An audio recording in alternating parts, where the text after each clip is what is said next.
one of the natives placed a curse on the dog hounds, and between the 16th and the 18th of that month, one of the dog hounds actually died. Hello guys, welcome back to my channel. I hope you're having a great day, not just a good day. So in today's case, we're going to be talking about the Girl Scout murder. This case actually became a very viral case at the time that it happened, and everybody till now is still trying to look for clues on who this could be. The families are still hoping to find an answer to what happened, and everyone that even went to that camp even regrets going because they are basically left traumatized. So this case took place on the 13th of June 1977, and the three victims in this case are called Michelle, Lori, and Doris. And the thing is, right before this whole case happened, like the killings and the murder of these three beautiful children, there was actually some other people that came to that camp location. The name of the camp is called Camp Scott, and it was located in Lotus Grove, and it has been in existence since 1928. So everyone thought that this camp was specifically safe.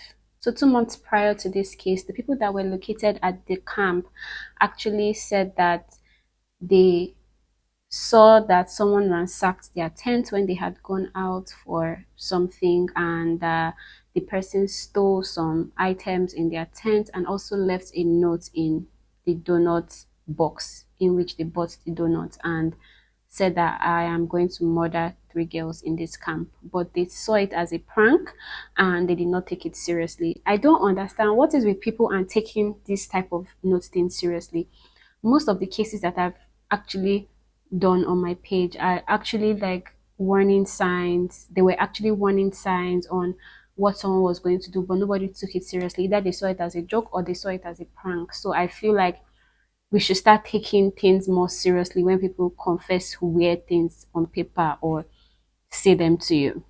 So on June 12, 1977, the girls got on a bus in Tulsa and they drove a 40-mile trip to the camp where they were going to stay. Laurie, Doris, and Michelle actually shared the tent number 8, which was given to them by their counselor, and they actually enjoyed themselves. They were friends with each other, they made friends, and they also made other friends around the camp too.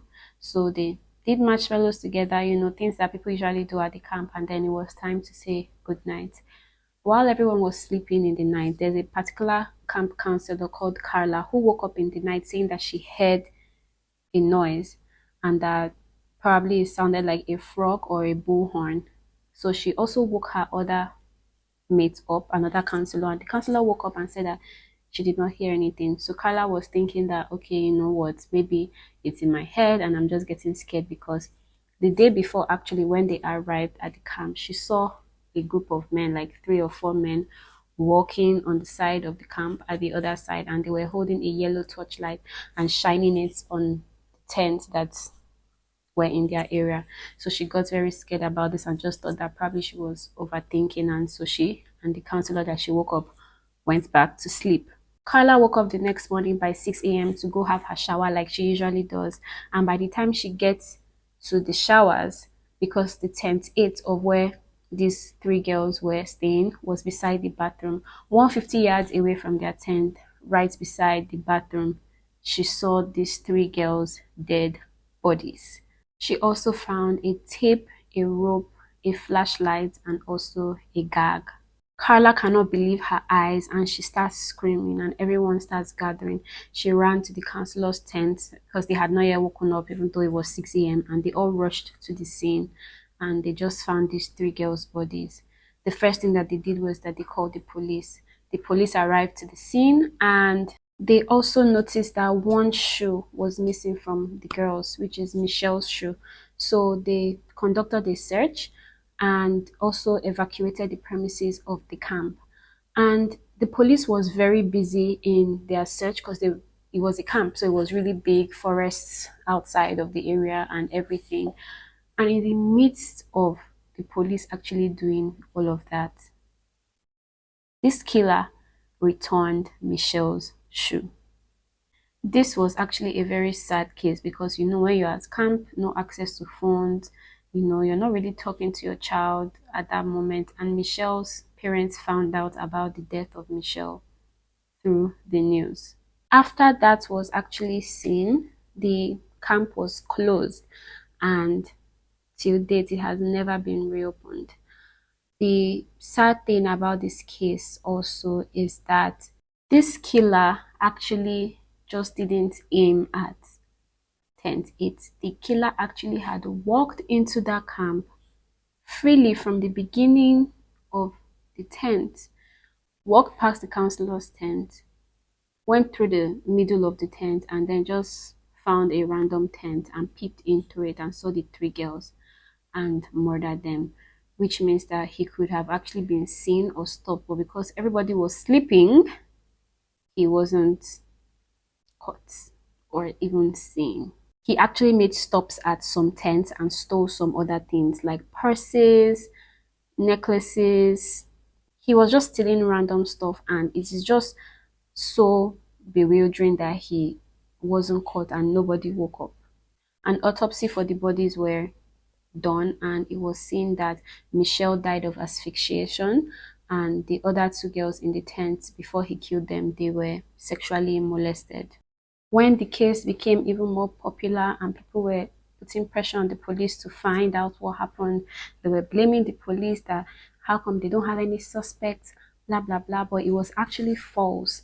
Most of the rumors during that time were actually false because the police actually had up to 139 suspects, and the whole rumor about the fact that there were 2 different knots that were tied, like when they found out that the man had probably tied one of the girls, they were trying to find out the 2 different types of knots to know maybe his personality. I don't really know what or how knots really matter. It was actually false. The actual thing was that he tied the knot the normal way people tie knots, just that the second knot was tied in the opposite direction, but it was the same type of knot. There are plenty of people going on social media spouting theories with no truth to them. I heard it forever when I was growing up. Oh, they just looked at one person. Really? I can show you documentation of 139 people OSBI interviewed and looked as a possible suspect. Reed says one of the big myths people have bought into is there were 2 different knots used to tie up the girls, meaning 2 people were involved. But Reed says he's proven that to be false. One is a single overhand knot. Bingo. Stick your finger up there. So if I attach that to that, now it is a single half hitch. The exact same pattern. Single overhand knot. Now it is a double half hitch. It's really not 2 different knots. It's the same exact pattern. In 2002, a DNA test was done, but the evidence was already deteriorated, so there were no leads and no way of helping with using that case. In 2007 also, a semen sample was tested from one of the girls' bodies and still no lead.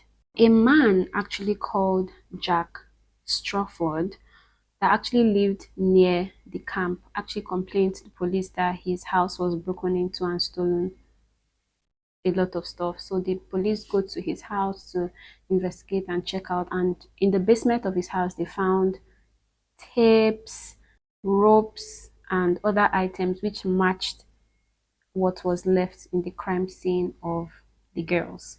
But when they carried out investigations, it wasn't linked to the case.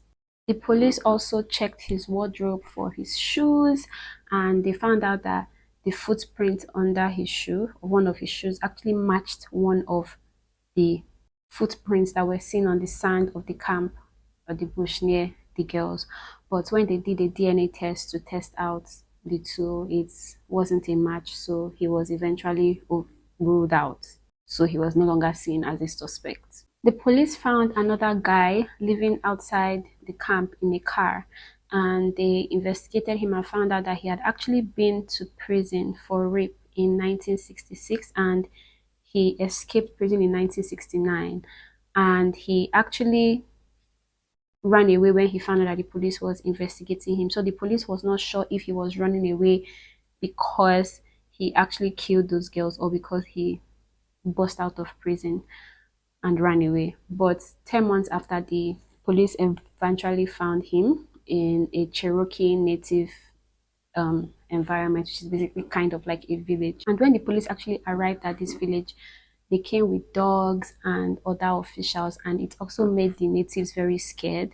So the natives were trying to fight back at the police, but it's not really that possible because they have guns and they have authority. So the elders that were actually in the neighborhood actually cursed some of the police officers and the dogs. And between the 16th and the 18th of that month, the same way one of the native cursed the dogs actually died. So one of the dogs actually died due to the curse, or it might have just been a coincidence. No one knows. And the police was also wondering why the Cherokee natives were protecting him.